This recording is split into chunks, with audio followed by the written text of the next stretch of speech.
Audio Jungle.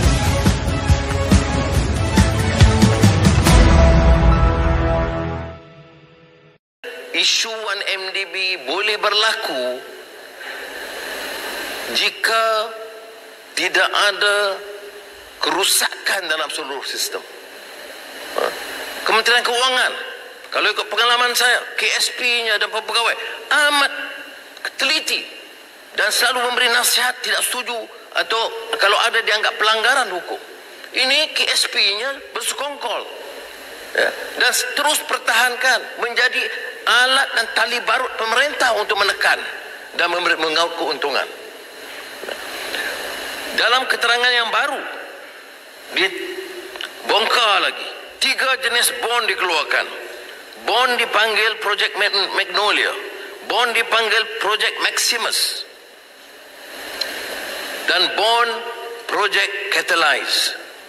Jumlah anggaran dana aliran 1MDB yang disahkan oleh Department of Justice United States of America USD 4.5 billion, 18.88 bilion ringgit. 2009 bekas pengurusi Goldman Sachs Lloyd Blankfein bertemu Datuk Seri Najib Razak pada tahun 2009 untuk meleraikan bond 6.5 bilion, dan ini terkait dengan kepentingan anak-anak. Saya tidak perlu panjangkan hal itu, tapi saya nak sebut di sini ada yang mengatakan ini hearsay. Ini pengakuan bersumpah dengan dokumen. Jadi itulah sebabnya mengapa semalam Tan Sri saya gesa bukan saja Bank Negara. Bagaimana Bank Negara boleh bolos pinjam tu? Orang sekarang bawa keluar wang RM50,000 kena isi pelbagai borang, ya, nak isi untuk Bank Negara. Orang boleh keluarkan bilion ringgit terpadam daripada penglihatan Gubernur dan tim Bank Negara. Jadi dia kena jawab soal ini. Dan siasat. Boleh tanya? Tuan Sri Ketua Pembangkang, kita kalau nak tahu rumah kita sengit, kita kena duduk jauh baru nampak rumah sengit. Duduk dalam rumah tak nampak sengit. Sebab itu orang luar nampak Malaysia sengit sekarang, bukan kita yang duduk dalam ni. Setuju atau tidak? Yang tak nampak yang bawa Kerajaya itu yang mata dia rabun. Kalau dia itu seorang pemimpin bertanggungjawab, tak kira daripada mana parti, tak kira Melayu atau Cina atau India atau Iban Kadazan, dia tidak akan menjadi pelapor dan pengampu dan penjilat bagi orang yang terlibat dalam rasuah segini rupa. Ya, kerana dalam hal ini buktinya ada, dan laporan DOJ itu bukan baru. Laporan Department of Justice, Tan Sri Anda betul, itu saya baca, saya tak salah saya tahun 2016 diseludup ke penjara. Ini penyeludupan yang sah kerana dianggap sebagai bahan dokumen guaman. Saya kata ada kes mahkamah, jadi saya beritahu pegawai penjara, ini bahan dokumen guaman tebal, saya kena baca. Saya baca itu, saya terkejut. Pertama diceritakan wang MDB diguna untuk membayar perjudian di Caesars Palace, Los Angeles. Ya, itu pun masih ada lagi parti yang mengatakan, yang Melayu, yang Islam mengatakan, oh kita dapati tidak ada kesalahan. Bacalah dulu laporan. Wang MDB disahkan, dia digunakan money trail itu, ya. LA, Chicago, New York, London, Singapura. Ya. Mana kalau bila pergi ke kasino, dia kena berikan bukan saja wang tunai yang ada di situ atau kredit card, tapi juga bank account. Ya. Jadi ini yang ditrail dan dibayar oleh wang yang bersumberkan 1MDB.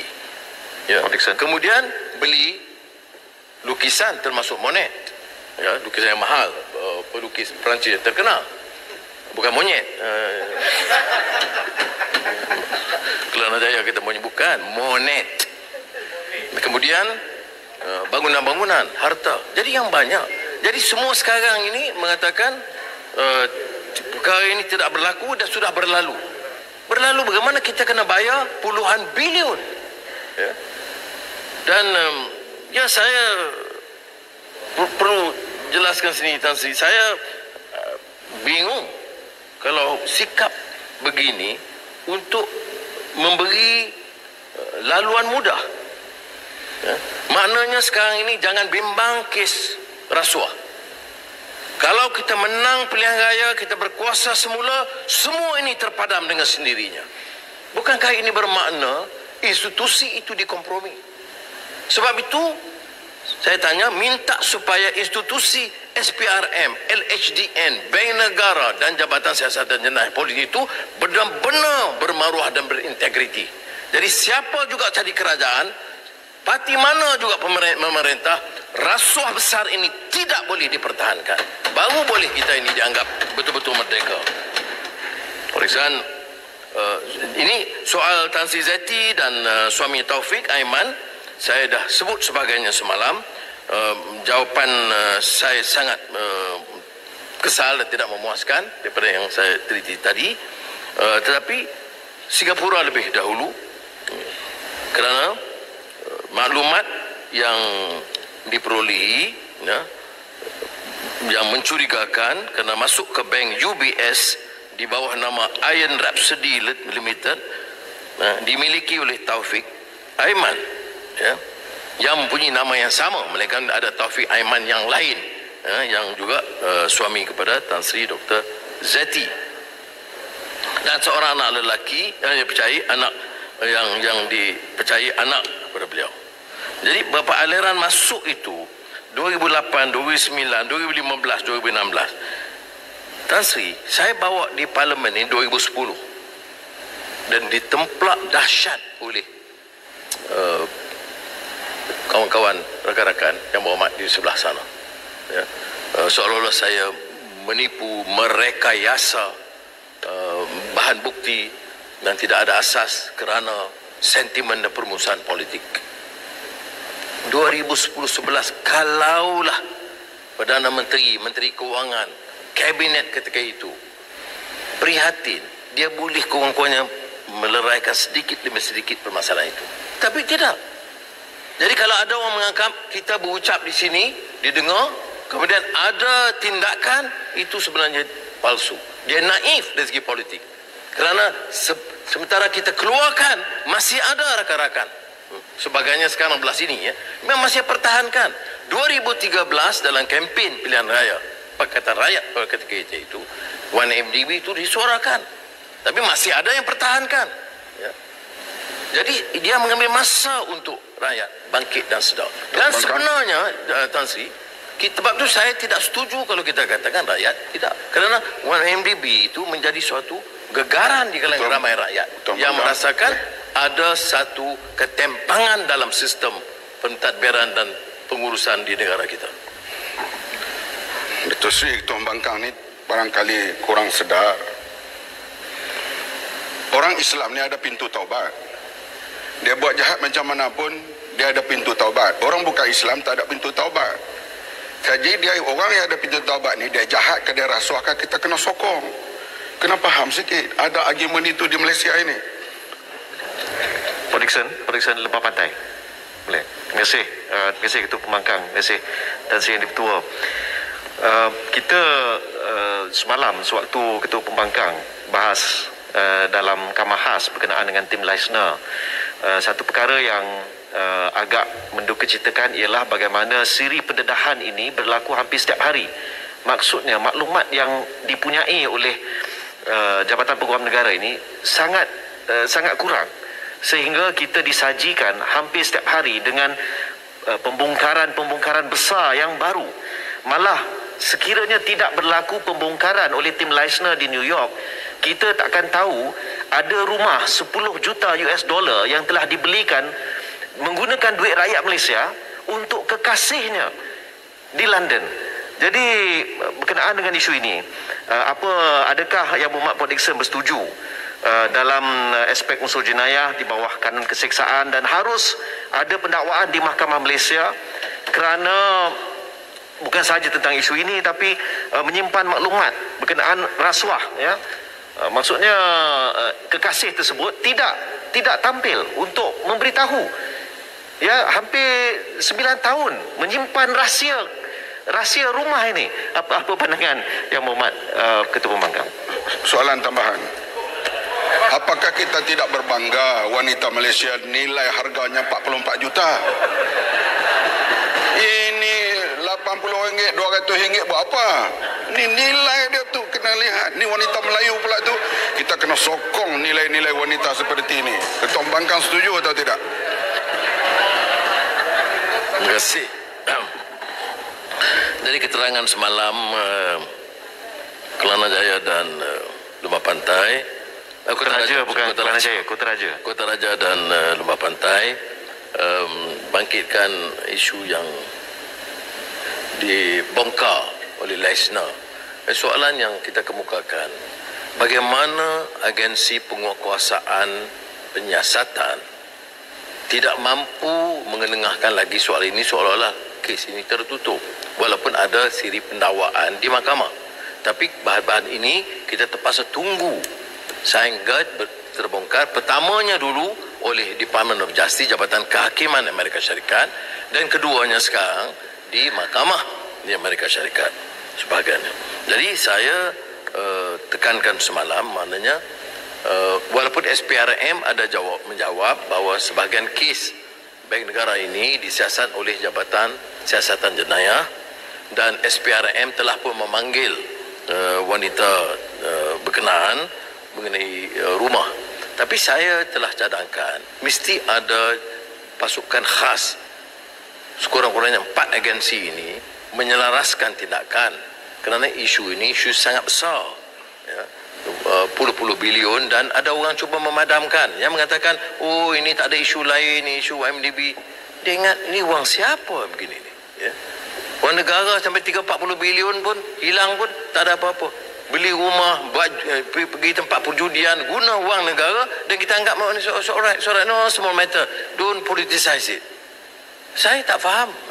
Apatah lagi kalau orang itu seperti mana yang disebut oleh Kutaraja, cakap soal Melayu, soal Islam.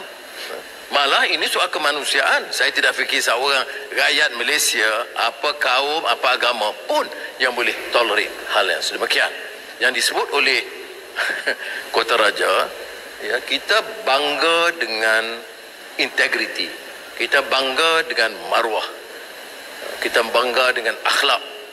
Kita bukan bangga dengan wang yang diambil cara yang tidak sah. Apatah lagi kalau dibeli rumah berapa kos pun, itu masalah dia. Tapi dikait dengan wang negara, wang kerajaan Malaysia yang harus dibayar oleh rakyat. Ini yang kita bantah. Ya, Puan Dixon, Tan Sri, saya pernah ditegur, dikatakan tak habis-habis isu rasuah, Dewan MDB. Kita tak minat nak dengar. Yang kita nak dengar ialah soal pekerjaan. Yang kita nak dengar ialah soal pendapatan. Mana nak dapat duit, makanan untuk rakyat. Saya rasa ramai tidak memahami bahawa oleh kerana berlakunya rasuah ini, maka pekerjaan tak dapat dihasilkan. Tidak ada industri, tidak ada sekolah-sekolah baru, tidak ada hospital baru, tidak ada perniagaan baru. Oleh kerana duit habis masuk dalam poket orang dan digunakan untuk menenangkan kekasih dan sebagainya. Ya? Lalu saya rasa Yang Berhormat Ketua Pembangkang, persoalan rangkaian ataupun hubungan di antara rasuah dan bagaimana ianya merugikan rakyat perlu kita kupas supaya orang faham.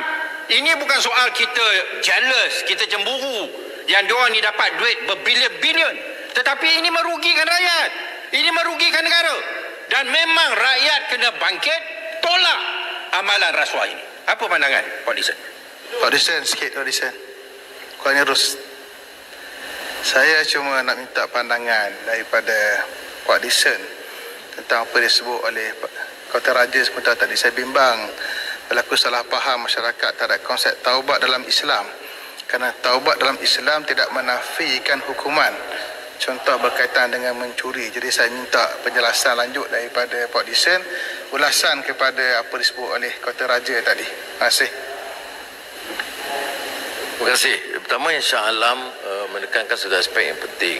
Kerana ada orang nak meremehkan soal rasuah ini.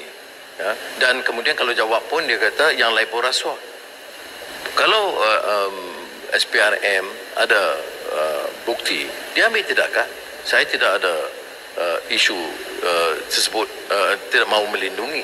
SPRM pernah semasa kita dalam PH dalam kerajaan memaklumkan kepada saya tentang beberapa siasatan, mengingatkan saya tentang beberapa rakan yang dicurigai telah mengaung kekayaan. Apa jawapan saya? Silakan. Jangan guna parti atau gunakan kedudukan mereka dalam kerajaan. Kalau orang lain melindungi, bukan tugas saya. Jadi sebab itu saya minta supaya ditanya. Tak ada halangan. Ada yang mengatakan mengapa bekas dulu menteri-menteri kewangan yang kaya raya berbilion, itu semua tidak ada dengar siasatan. Saya tidak pernah bersetuju untuk melindungi mereka. Jadi oleh demikian, kata Shah Alam itu tepat. Ini bukan dia kata 1MDB. Kita tak pernah kata ini satu 1MDB saja, walaupun skala dana 1MDB itu besar. Dan kalau ada bukti yang lain, silakan.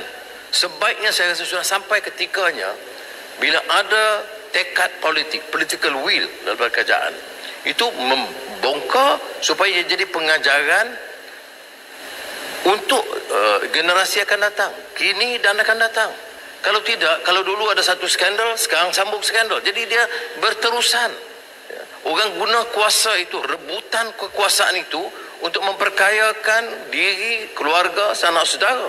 Dan ini yang berlaku dalam negara kita. Sebab itu saya kata pimpinan silih berganti. Nak berikan high moral standing tidak boleh. Sebab kalau dibongkar, banyak yang tercalar. Jadi sebab itu saya setuju dengan Shah Alam. Satu, ketegasan dan penerangan kepada rakyat. Tapi kalau polemik di kalangan elit politik ini cuba memadamkan dan cuba pula membesarkan, mendewakan orang-orang yang terpalit besar dengan rasuah. Ini mengaibkan dan menjatuhkan maruah rakyat negara ini. Orang ketawa di dunia. Bagaimana mungkin hal ini berlaku? Kuala Nerus menyebut tentang taubat. Apa sebenarnya yang disebut oleh Kota Raja itu menyindir, kerana ada orang menganggap biarlah dah taubat boleh. Memang dalam Islam boleh dibolehkan taubat. Ya, ada. Tapi kalau kita mencuri semua, taubat, dia kena proses hukum, kena jalan pertama. Keduanya, kalau dia ambil beli-beliun, lepas tu taubat.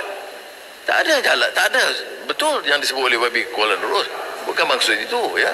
Jadi kalau betul dia curi, dia kena bayar balik.